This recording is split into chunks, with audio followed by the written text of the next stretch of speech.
তিন বন্ধু এক পাহাড়ের গুহার মধ্যে প্রবেশ করে বৃষ্টি থেকে বাঁচার জন্য। হঠাৎ উপর থেকে বড় একটা পাথরের খণ্ড গুহার মুখে এসে পড়ে যায়। তখন তারা কী করবে? হে আল্লাহ, প্রতি সেদিন শুধুমাত্র তোমাকে খুশি করার জন্য আমি এগুলো করে থাকি, আজকে তুমি আমাদেরকে বিপদ থেকে উদ্ধার করে দাও। বলার সঙ্গে সঙ্গে পুরা পাথরটা সেরে গেল সেখান থেকে। সুবহানাল্লাহ, আলহামদুলিল্লাহ, সুবহানাল্লাহ আযীম। দোয়া যে কত উপকার করে, যারা দোয়ার মাধ্যমে ফল পেয়েছেন তারাই ভালো জানেন। বনু ইসরাঈলের মধ্যে তিন বন্ধু পায়ে হেঁটে যাচ্ছিলেন এক জায়গায়, হঠাৎ মুষলধারে বৃষ্টি আসে। তখন তারা এক পাহাড়ের গুহার মধ্যে প্রবেশ করে বৃষ্টি থেকে বাঁচার জন্য। হঠাৎ উপর থেকে বড় একটা পাথরের খণ্ড গুহার মুখে এসে পড়ে যায়। এটা যে কীভাবে পড়ে, বাস্তব অভিজ্ঞতা যাদের আছে তারা জানে না। আমি 98 সালে ইন্ডিয়া গেছিলাম। আসার সময় পাহাড়ের ধার দিয়ে আসছিলাম, একেবারে চোখের পলকে বড় একটা পাথর খণ্ড, যে কয়শো মন ওজন হবে আল্লাহ বলা জানে, আমাদের গাড়ির সামনে পড়লো। এক সেকেন্ড হলে আমরা হারিয়ে যাচ্ছে, গাড়ি শুধু হারিয়ে যেত। গাড়িতে আরেকজন প্রফেসর ছিলেন, আমি ছিলাম, আর ড্রাইভার ছিল আরেকজন ছিল। ওনারা 5 কিলো আসার পরে গাড়িতে নেমে ঠকঠকে কাঁপতেছে। প্রফেসর শামসি বলছে, স্যার কী ভাগ্যবান আমরা এখানে মরে থাকলে দুনিয়ার কেউ টের পাইত না। এটা প্রাইভেট কার, তো ওই তলে পাথরের তলায় থাকতো, কেউ টেরও পাচ্ছে না এখানে কেউ আসে কি না আসে। আর তাহারিক টিভি বিশ্বব্যাপী বাংলা ভাষাভাষী মানুষের মধ্যে শিরিক বিদআত মুক্ত বিশুদ্ধ ইসলামের প্রচার ও প্রসারে নিরলসভাবে কাজ করে যাচ্ছে। এই কার্যক্রম অব্যাহত রাখতে এর ভিডিও ধারণ, ভিডিও এডিটিং, গ্রাফিক্স ও প্রযুক্তিগত রক্ষণাবেক্ষণ দায়িত্বশীলদের সম্মানী বাবদ প্রতিনিয়ত ব্যয় হয় প্রচুর পরিমাণ অর্থ। আপনার সামান্য আর্থিক সহযোগিতা আর তাহারিক টিভিকে এগিয়ে নিতে অত্যন্ত গুরুত্বপূর্ণ ভূমিকা পালন করবে ইনশাআল্লাহ। আল্লাহ তাআলা আমাদের সকলের সহযোগিতা সাদাকে জারি হিসাবে কবুল করুন, আমিন। এটা আমার চাক্ষুষ দেখা। এই পাহাড়ের গুহার মুখে বিশাল প্রস্তরখণ্ড পড়া, তার নাড়ানোর তো কোনো সুযোগই নেই। ঠিক ওনাদের একই অবস্থা ঘটল। তখন তারা কী করবে? একজন বলল, এক কাজ করা যাক, উনজুরু আমালান আমালতুমুহা লিল্লাহি সালিহাতান। তোমরা জীবনে কে কোনো নেকির কাজ করেছো কিনা চিন্তা করো, করলে সেইটা দোহাই দিয়ে আল্লাহর কাছে ক্ষমা চাও। আল্লাহকে বলো, আল্লাহ এই পাথর সরাই দাও। এই পাথর আমরা তো আর 5 মিনিটের মধ্যে মরে যাবো, নিঃশ্বাস কত চলবে? নিঃশ্বাস চলছে কোনো মতে, কিন্তু আমরা তখন মরবই। জীবনে কোনো নেকির কাজ যদি করে থাকো স্রেফ আল্লাহর বাস্তে, কোনো পীর আউলিয়ার হস্তে না, স্রেফ আল্লাহর হস্তে করে থাকো, তাহলে তোমরা সেগুলো বলো এবং তার দোহাই দিয়ে আল্লাহর কাছে বলো, আল্লাহ তুমি আমাদেরকে এই বিপদ থেকে মুক্তি দাও। একজন বললেন প্রথমে, ফকাল আহাদুম আল্লাহুম্মা ইন্নাহু কানা লি ওয়ালিদান শাইখান কবীরান ওয়ালি সাবিহাতান সাগার কুনতু আরআহুম আলাইহিম ফাইজা রাহতু ইলাইহিম ওয়া হালাকতু ওয়া বাদাতু বিওয়ালিদাইহি। হে আল্লাহ, আমার 2জন অতি বৃদ্ধ বাপ মা ছিলেন, আর আমার ছোট্ট ছোট্ট কিছু বাচ্চা ছিল। আমি এসব রেখে দুম্বা চড়াতে যেতাম, মরুভূমিতে মরুদ্যান থাকে সেখান থেকে দুম্বা চড়িয়ে এসে সে দুধ দহন করে সে দুধ খাওয়াতাম বাচ্চাদেরকে, বাপ মাকে। কিন্তু ওই দিন আসতে আমার অধিক সন্ধ্যা হয়ে গেছে, সারাদিন গড়িয়ে সন্ধ্যা হয়ে গেছে। এসে দেখি বাপ মা ঘুমিয়ে গেছেন ক্ষুধার্ত অবস্থায়। তো আমার বাচ্চারা পায়ের কাছে চিৎকার দিচ্ছে, ছটফট করছে খাওয়ার জন্য ক্ষুধার্ত অবস্থায়, কিন্তু আমি বাচ্চাদের খাওয়াইনি। বাবমার ঘুম ভাঙুক সেই অপেক্ষায় আমি দুধের পাত্র হাতে নিয়ে তামাম রাত দাঁড়িয়েছিলাম। ফজরের পূর্বে বাবমার ঘুম ভাঙলো, আমি তাদেরকে দুধ খাওয়ালাম, তারপরে চিৎকার দেওয়া ক্রন্দনরত বাচ্চাদের দুধ খাওয়ালাম। আল্লাহ, যদি সির্ফ তোমার জন্যে আমি এটা করে থাকি, আজকে তুমি এই কঠিন বিপদ থেকে আমাদের উদ্ধার করো।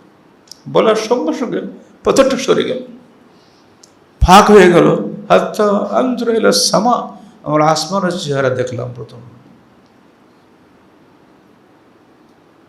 কালাসানি, দ্বিতীয়জন বলল, আল্লাহুম্মা ইন্নাহু কানাত লি বিনতু আম্মি, হে আল্লাহ, আমার একটা চাচাতো বোন ছিল খুবই সুন্দরী, আমি তাকে খুব ভালোবাসতাম। সে বলল, তুমি আমাকে বিয়ে করতে পারো যদি 100 স্বর্ণমুদ্রা দিতে পারো।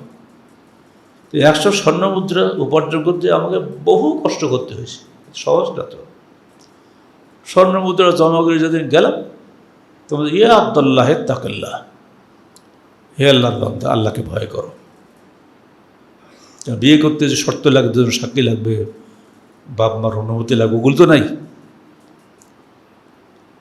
ওই অবস্থায় ওই মহিলার আমার চাচাতো বোনের মুখে ইয়া আব্দুল্লাহ তাকিল্লাহ, হে আল্লাহর বান্দা, আল্লাহকে ভয় করো কথা শুনে আমি চমকে উঠলাম। আমিও উঠে ফিরে এলাম, না, আমি অন্যায় কাজ করব না। আল্লাহ, তুমি আমার মনের খবর রাখো, যদি সেদিন শুধু তোমার ভয়ে এই অন্যায় কাজ থেকে আমি বিরত থাকতে পারি, আজকেও তুমি আমাদেরকে এই কঠিন বিপদ থেকে উদ্ধার করো। বলার সঙ্গে সঙ্গে পাথর আটকে সরে গেল, কিন্তু তখন বেরোনোর মতো অবস্থা হয়নি। তৃতীয় আর একজন বলল, ইন্নি কুনতু আস্তাআজালতু আজিরান বিফিরাকের আরজ্জে, হে আল্লাহ, আমি এক টুকরি পরিমাণ চাউলের বিনিময়ে একটা মজুর রেখেছিলাম, কিন্তু ওই মজুরটা শেষের দিন যাওয়ার সময় মজুরে না নিয়ে চলে গেছে। তা আমি এখন কী করবো, তো ঠিকানা জানি না কোথাকার মজুর। আজকাল তেমন মজুর বিক্রি হয়, দেখে কারো ঠিকানা থাকে না।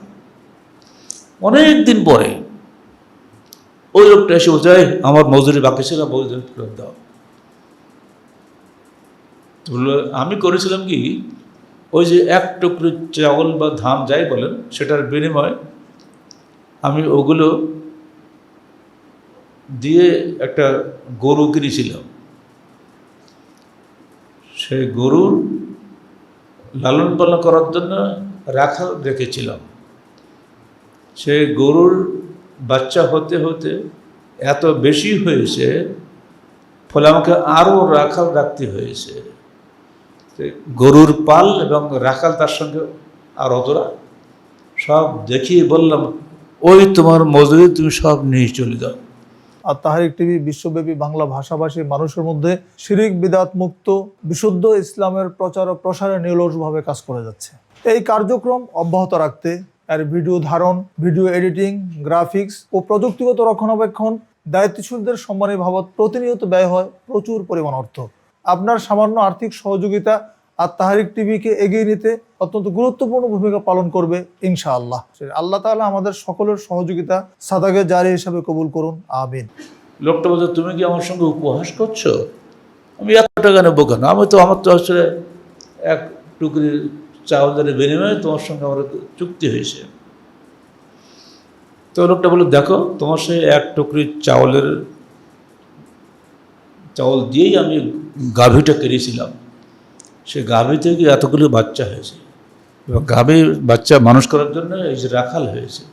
অতএব মূল যেহেতু তোমার সেই এক টুকরি চাউল, অতএব সব কিছুর মালিক তুমি। লোকটা তো নেবে না, আর এও তো ছাড়বে না। অবশ্যই লোকটা সবটাই নিয়ে গেল, একটা গরুও তার জন্য রেখে যায়নি। হে আল্লাহ, যদি সেদিন শুধুমাত্র তোমাকে খুশি করার জন্য আমি এগুলো করে থাকি, আজকেও তুমি আমাদেরকে বিপদ থেকে উদ্ধার করে দাও। বলার সঙ্গে সঙ্গে পুরা পাথরটা সেরে গেল সেখান থেকে। সুবহানাল্লাহ, আলহামদুলিল্লাহ, সুবহানাল্লাহ আযীম। বুখারী মুসলিমের এই হাদিস আমাদেরকে পথ দেখায় যে আল্লাহর হস্তে খালেস অন্তরে কোনো কাজ করলে আল্লাহর পক্ষ থেকে এমনি করে সাহায্য নেমে আসে। আর এই প্রেক্ষিতে আল্লাহ পাক বলছেন, ইন্না আনজালনা ইলাইকাল কিতাবা বিল হাক্কি ফা'বুদিল্লাহ মুখলিসান লাহুদ্দিন। দেখো হে মুহাম্মদ, তোমার কাছে আমরা যে কিতাব নাজিল করেছি সত্য সহকারে, এতে কোনো মিথ্যার লেশ মাত্র নাই। ফা'বুদিল্লাহ মুখলিসান লাহুদ্দিন, তো পুরা আনুগত্যকে খালেস ও বেলুস করে একনিষ্ঠ করে তুমি আল্লাহর ইবাদত করো।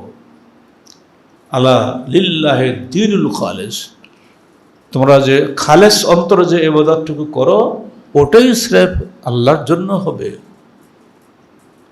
আল্লাযীনা ইত্তাখাযু মিন দুনি আউলিয়া, যারা আল্লাহর সঙ্গে অন্য আউলিয়াদেরকে ধরে, তারা বলে মা না'বুদুহুম ইল্লা লিয়ুকাররিবুনা ইলাল্লাহি যুলফা, তারা বলে এই সমস্ত মাবুদরা, কবরের আউলিয়ারা যারা শুয়ে আছে, এরাই আমাদেরকে আল্লাহর নৈকট্যে পৌঁছে দেবে। এসব মিথ্যা কথা। মৃত ব্যক্তি নিজেও শুনতে পায় না, কাউকে শোনাতেও পারে না, নিজে দেখতে পায় না, কাউকে দেখাতেও পারে না, তাদের সুপারিশ করার কোনো সুযোগই নাই। এজন্য আল্লাহ বলছেন, ইন্নাল্লাহ ইয়াহকুমু বাইনাহুম ফীমা হুম ফীহি ইখতালিফুন, তারা যেসব বিষয়ে মতভেদ করে নিশ্চয়ই আল্লাহ এইসব বিষয়ে ফয়সালা করবেন, মৃত্যুর সঙ্গে সঙ্গে যেমন আমাকে ফিরে আসবে।